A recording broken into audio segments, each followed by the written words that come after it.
I am cooking. I'm cooking with fucking gas right now. I am fucking having a Jimmy Neutron fucking brain blast. I'm fucking brain blasting. I'm fucking brain blasting right now, guys. I have to go. I have to go meet people because this is like one of my last days in SF. So I'm going tomorrow to hang out with my friends. But I have this fucking brain blast right now, and I can't keep typing. So I have to do this while walking to the bar that I'm going to. But I have to record this because everything came together perfectly when like, oh my god. The point of what Marx is saying, when you have to understand the classes, you have to understand it from the perspective of capital. Imagine you are capital. So this means you have to think of you as capital, right? So this actually means that you can see how these classes are actually exist and create the actual living material, the real capital that organizes this labor in actual reality. So we just look at how Disney is managed. If we just look at how is Disney, Disney is America. Baudrillard knew this. We all know this. Disney is America. Everything that is true of Disney is true of America. Everything that is true of America is true of Disney. Absolutely one-to-one things. America and Disney are the same thing. They were built at the same time. This whole world in miniature, it's like a memory palace. It's like a hermetic fucking memory palace of the entirety of America. Okay. And how does Disney organize its labor? Okay. What do they call it? They have cast members and they have stage hands and they have people who work on stage and they have people who work backstage. Now, isn't it curious that all of this lines up perfectly intuitively? If you go look at Disney and their job applications for what they qualify as stage hands and what they qualify as cast members, various different types of labor associated with each of these types of positions. Cast members, hands. You will see a perfect delineation between service work and proletarian labor. One to one,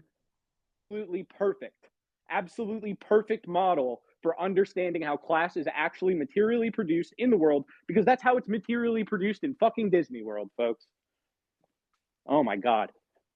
Choppa, oh, send this to Matt Chrisman. He can suck my dick. What did his ever come up with as good as this? Holy shit. I'm fucking cooking with gas here. I'm an alchemist. I'm making the new thing. This is the vibe. It works perfectly well, because the other thing about cast members, service work, is that service work, you have to be in character. Okay? You have to be in costume and in character because you're working with guests. Who are guests?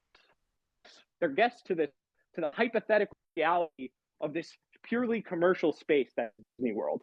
And that's our society today, right? Everyone's a guest, okay? Right? Everyone's a guest here. Everyone here, we're all guests here, right? Even down to, like, we are guests on this land. We can do a land acknowledgement because we're guests in Disney World. Right? That we like do they do a land acknowledgement every morning at Disney World yet? They should. Should. I think that would be a very important civic ritual for the civic democratic socialist of Disney World. Oh my god. Are y'all vibing with me on this? I want to add some of you in here. Edward, Dimitri, you guys, pop in here. I want give me some good infrahas, guys. Infrared. Pop in. Request a speaking space if you can, because I'm about to get walking. I won't be pressing buttons and things. But okay. If no one wants to talk, and I can just keep ranting. This is literally the way of understanding it, though. Like, it is the perfect heuristic. It applies to everything. You just go, well, what would your job be in Disney World? Like, how would you be described if you were doing your job in Disney World? Because a Starbucks barista is actually on stage, right? They're actually on stage. They're in character. That's the job. Like, and we're talking about like furry baristas. Like, why does that come together? They're mascot. They're in costume. They're a Disney character. They work in Disney World. They live in the Disney World. Like the commercial reality. Who confronts the base material reality of Disney World? Really, is it the cast members or is it the stage hands? The stage hands are the ones who work backstage. You know, they see the facade of all of the fucking of Disney World, right? They literally are. They materially the illusion that the cast member has to pretend is real as a job. Do you see how fucking good of a oh my god, guys? Do you understand how good heuristic this is? It's amazing. It's amazing. I feel like I've just like invented. I feel like I've just like had one of the. This is like one of the best fucking thoughts I've ever thought. I'm fucking vibe. This is perfect. This is the perfect way. This is the perfect way to cap my San Francisco thing. Is with this revelation. I'm like riding the top of the wave. Hunter S. Thompson, fucking writing that shit about the '60s or whatever. I feel like we can explain everything to everyone with the Disney Das Kapital stick. It's beautiful. Everyone can understand this. Everyone can understand this. It's literally so fucking intuitive, and it literally perfectly lines up with how Marx and Engels defined class at the time. Holy, because you're just looking at it from the perspective of capital. You don't. It's not even speculative. We see it bear out in reality itself. Like how people. It's open. The open. It's not a secret.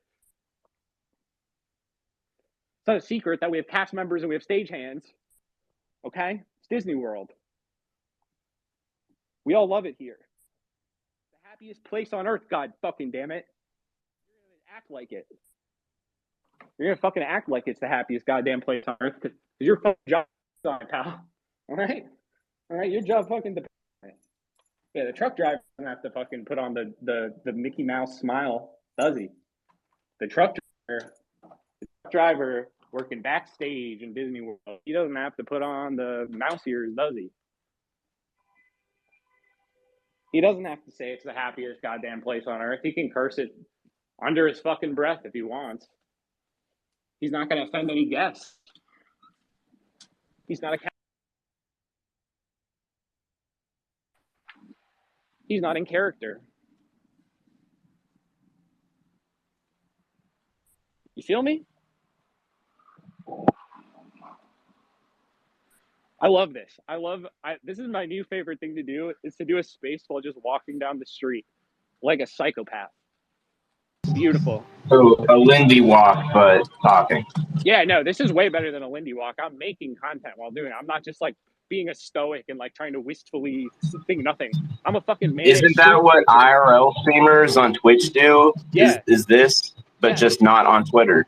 Yeah, basically, I'm doing Ice Poseidon right now. You're just being productive. You're multitasking. I'm just making my life more efficient. I'm a very efficient service worker. I think we need to have. No, I was doing the same thing earlier in a space with a guy named Stain something, and he actually chewed me out because I was being a little annoying. It's very hard not talking over people, but also like latching on to a particular idea before it changes topic. So you got to be careful in these spaces because even if you get along with somebody, you can still rub somebody the wrong way. And I learned that today. Yeah. I don't know. I don't join other people's spaces. I just do this. I would be doing this otherwise, even if I didn't have an audience, because I kind of want to write a big theoretical book called like Das Disney Kapital now, just explaining all of this. Because I think it would be very useful, or at least it would probably be better actually to make like a YouTube video or something. Lord knows that people can't read anymore. Hey, I got a question actually, because you've been making the comparison to baristas, and I was also thinking of like sex work, because there's kind of a crossover, and particularly here in Washington, we have a few that were on like the news or whatever, but you know those like drive-in little like shack style bikini barista places. What are your thoughts on that as a concept? Like, give me your analysis. Give me your rundown on that in terms of like, I don't know. They're service workers. I don't know. They're all service workers. What can I say? Yeah, but do you think it kind of crosses the line into sex work in a way because they're using their sex appeal to sell coffee? But it's weird though, because it's very obvious what it's like Hooters, right? Like we know what it's about. Because again, listen, we just point to the Disney heuristic. This is all I'm going to use from now on. Disney heuristic. People don't accept the validity of the Disney heuristic, and they are anathema to me. This is the new orthodoxy. And look, it's an amazing heuristic. The Disney heuristic. All service work are people in costume and in character, performing for guests. That is, sex work and making coffee. There's no difference anyway. You're using sex to sell coffee. Anybody here ever been to one of those bikini places? Bikini coffee? I think they have like 3 in Western Washington at least. Isn't there one called but Twin Peaks? It's a niche thing. I thought there's one called Twin Peaks too, right? Where it's like it's like the Twin Peaks are boobs. I believe. I wouldn't be surprised. I think that's a thing. I at least saw one of those in Texas once. I mean, I love the heuristic because it just maps so well to a lot of professional jobs. I mean, take the idea of like a doctor, right? There, any job that has a rigorous like training part that emphasizes professionalism and how to treat your customer and how to treat a patient, how to treat your guest or something like that. And you're graded on that, and it's such a big part of it. You're putting on a mask, you're putting on a persona. I mean, that's a service worker. That's what you're doing. You're in character and in costume. You know, it's like you got to perform for guests. Exactly, and then you get chewed out by your customers or even other people. Like in the doctor environment, you know, some doctors will go in and tell you, "Oh, you're being too nice to the patients," and then some patients will complain, "Oh, that doctor was so mean to me." No, you have to always adjust your persona to the situation, and it's insane. I mean, that's service work. You're a character. Yeah, you're exactly. A Disney character. Yeah, you're playing the doctor. I worked at a gelato shop in downtown Seattle, right by Pike Place, on like a really sketchy avenue, but that's besides the point.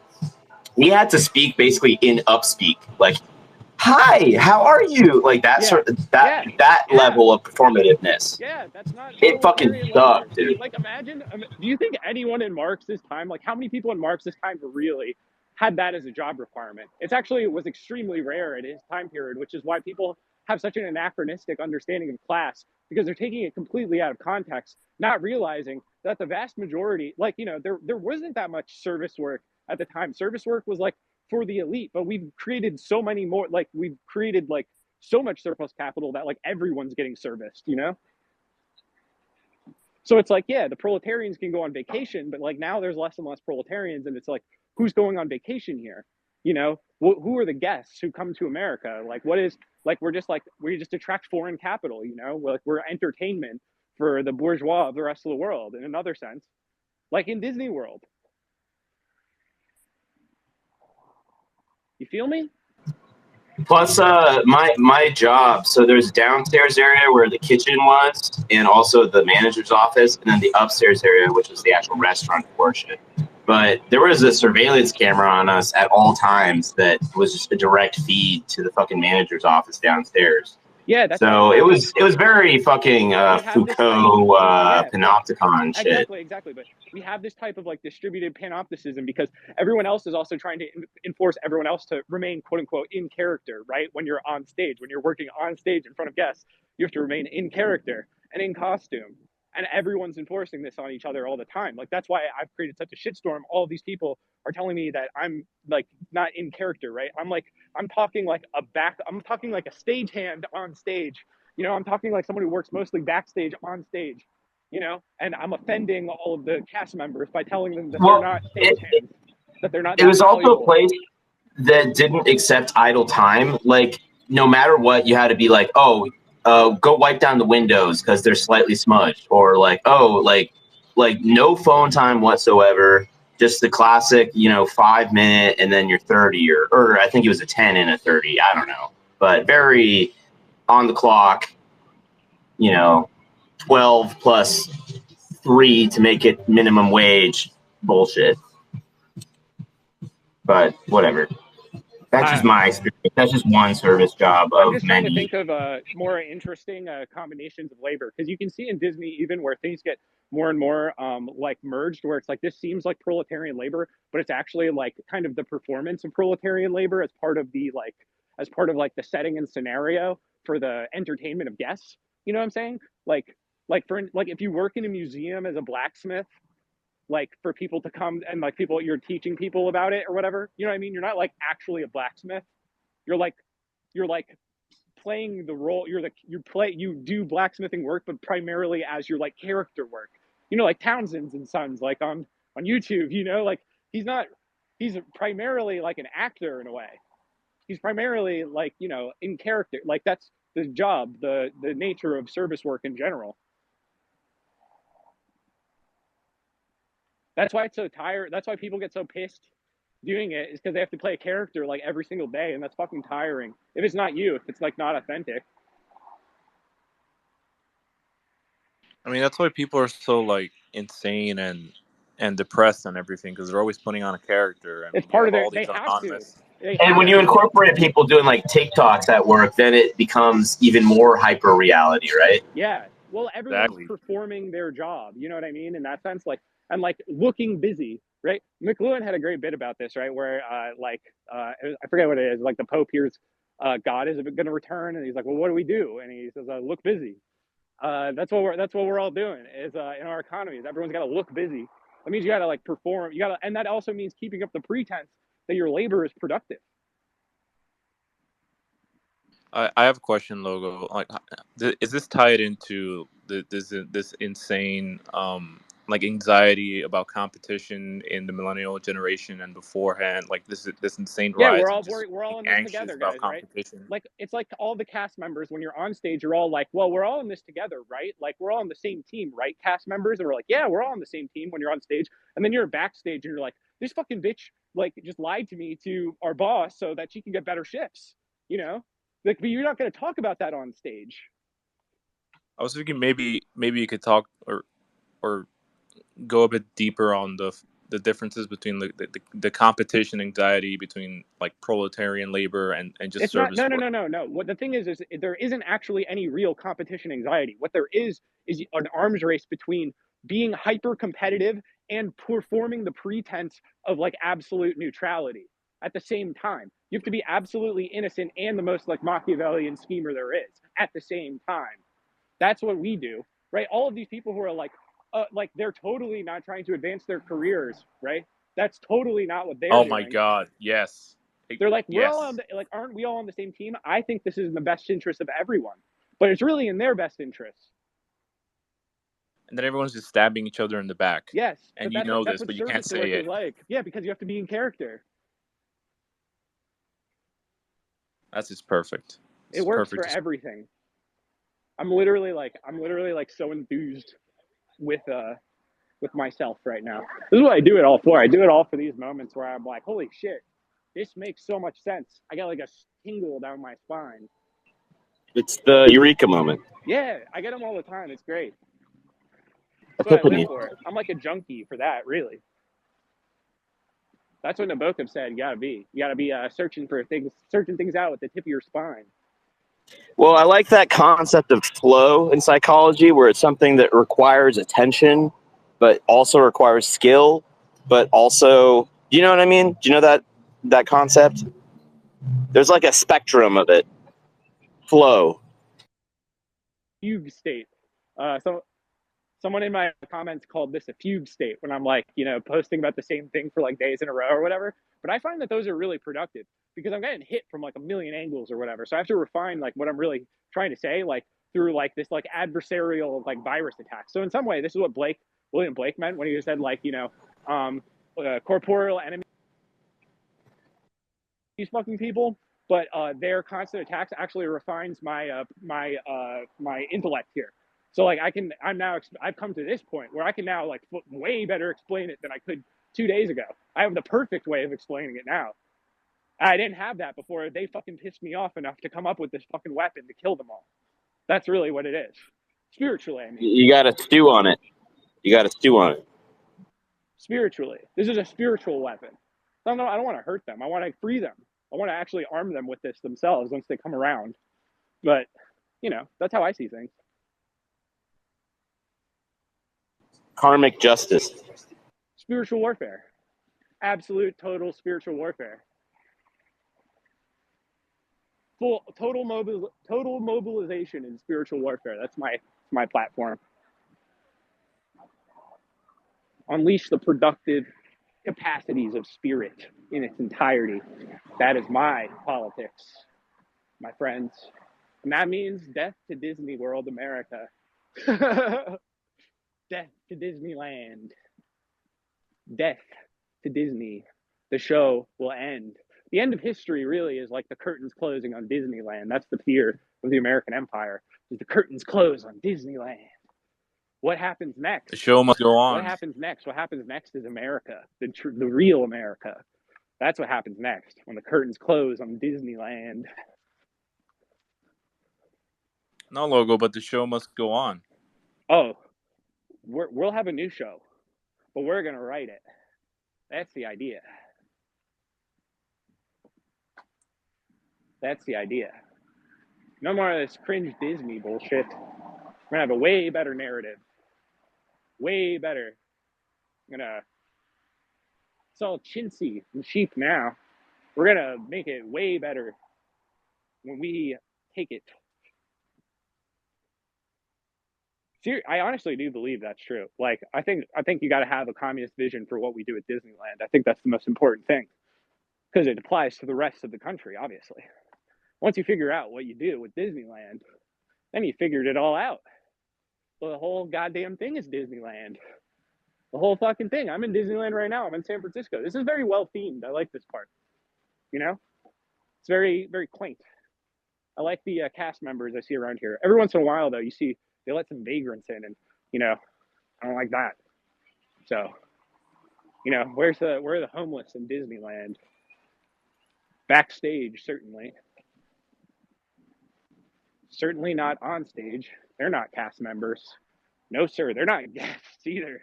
They are not guests. They are not paying customers. How could they be guests? How could they be guests if they're not paying customers, guys? It's simple economics. It's Disneyland, folks. Where are you if you're in Disneyland? How do you posit yourself in Disneyland? Anyway, I'm almost at the bar, so let's see. Let me see my phone.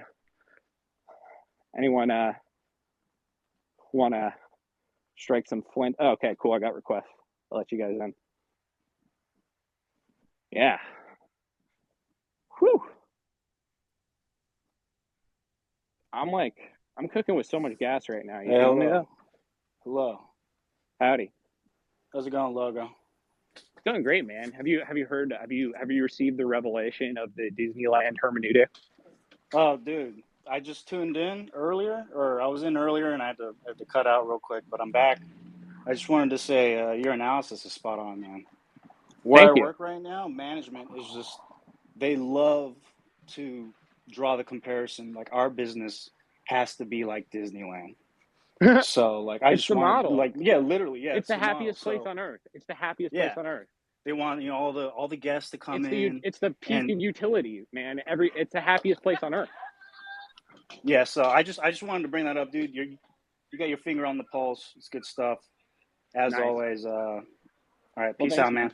Peace. Hope you have a good time at the bar, dog. All right, I will. later. I will. All right. Who else do I got on here? Hi. Howdy. Hello. Hi. So, hello. Oh, also, I just blanked out on like the last 5 minutes. I was getting a lighter, so continue. It's all good. I don't know. Does anyone want to say anything? I'm almost there, so I was just gonna let whoever's in here, say something. Oh yeah.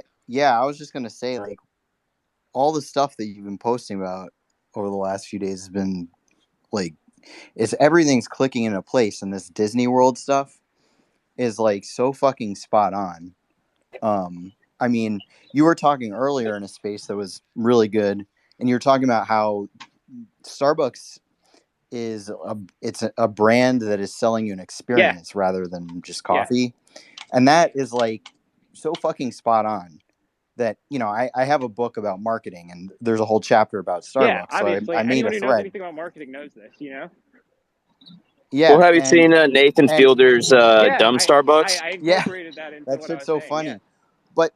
But the whole point about like these baristas, like, they're actors. Yeah. Like, that's what it is. They're not actually. Yeah, they literally are. Because if you had like artisanal baristas who like knew everything about coffee and were like in love with like making coffee, that'd be one thing, and you have to pay them a lot of money, but you can't scale that. Yeah.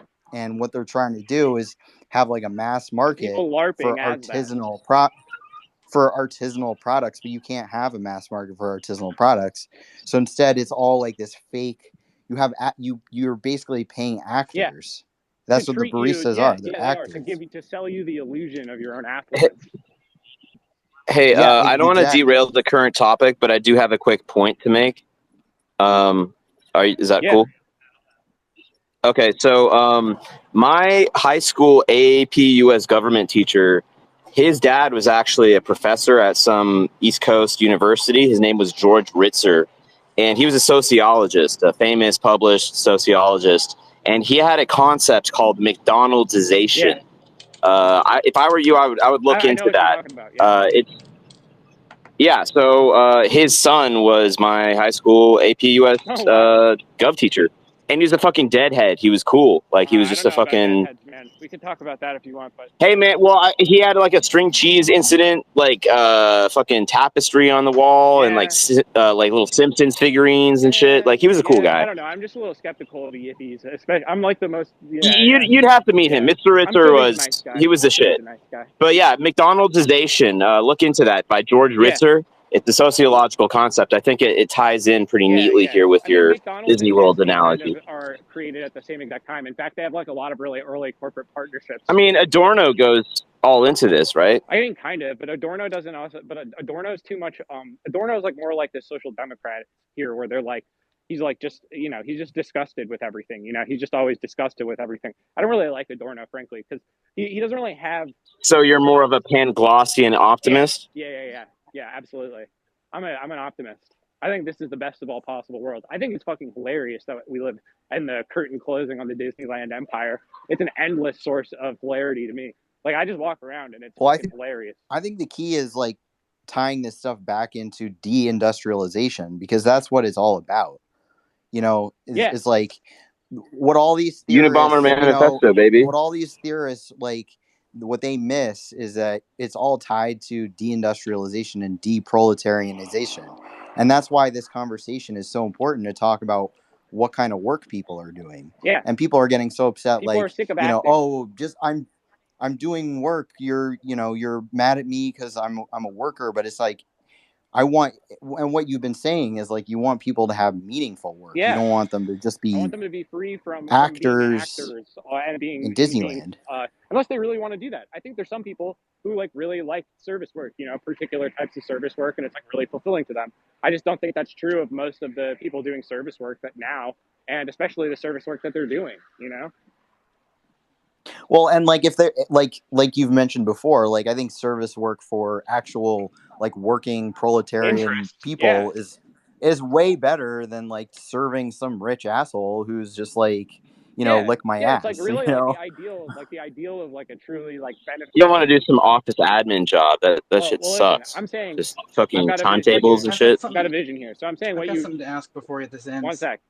The vision here is like the ideal would be like you'd have these like mass kitchens like that are making like the fast food essentially of like the state kitchens, right? But you would want it to be like a very high prestige thing for like the greatest chefs in the world or the greatest chefs in America to be the ones like organizing how these are working, right?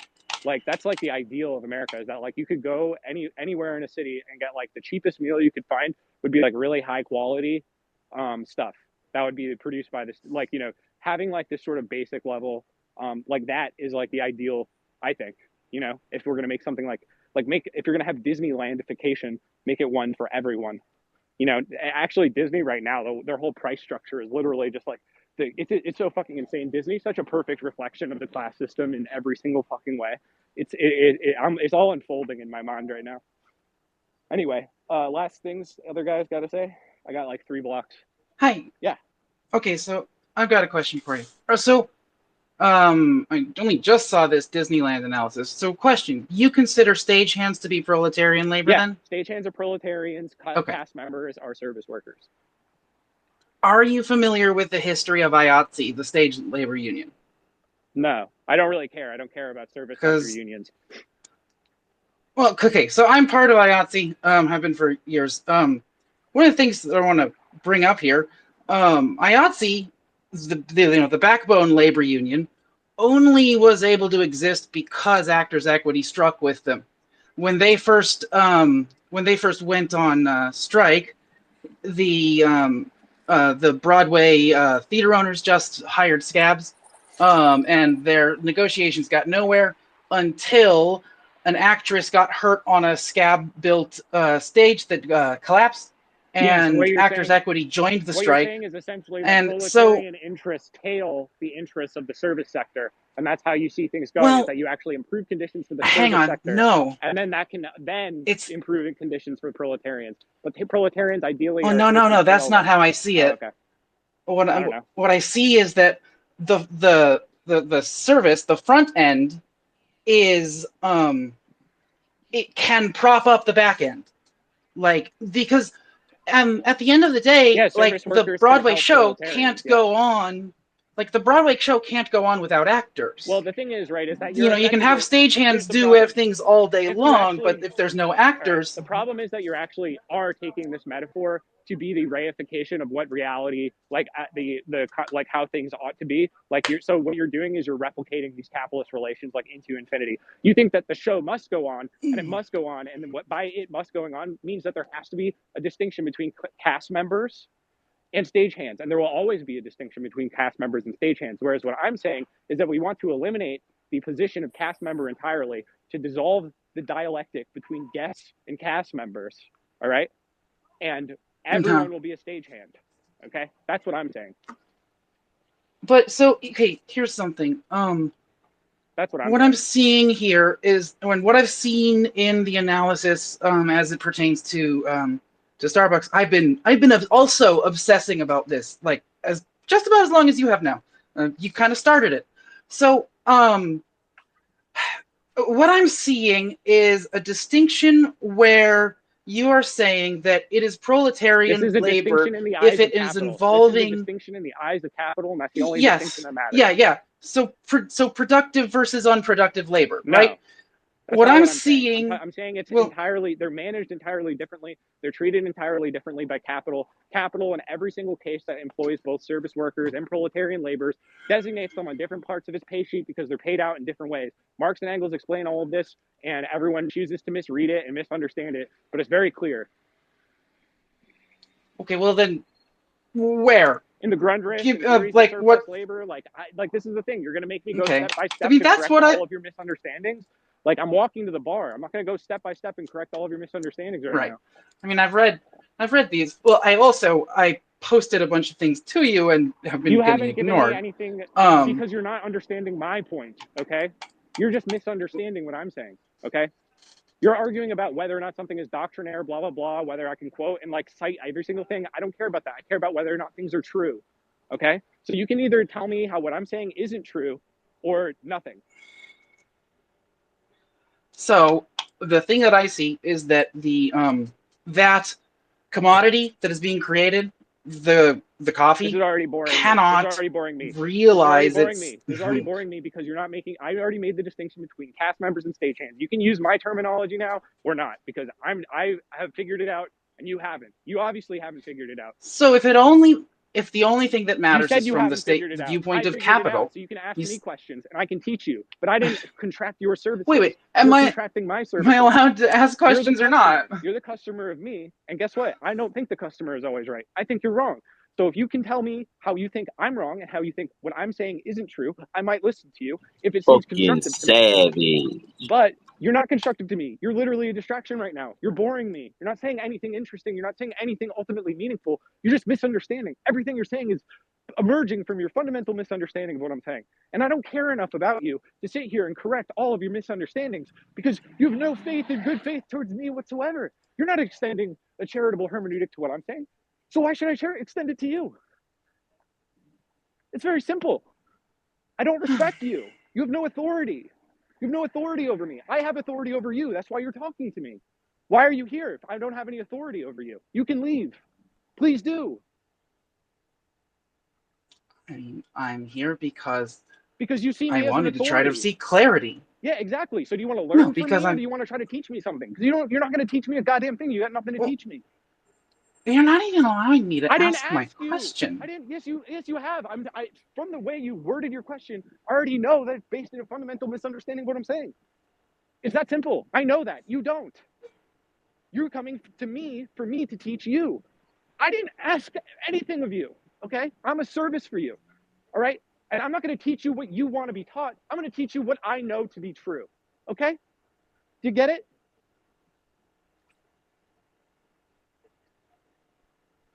Do you get it? If not, leave.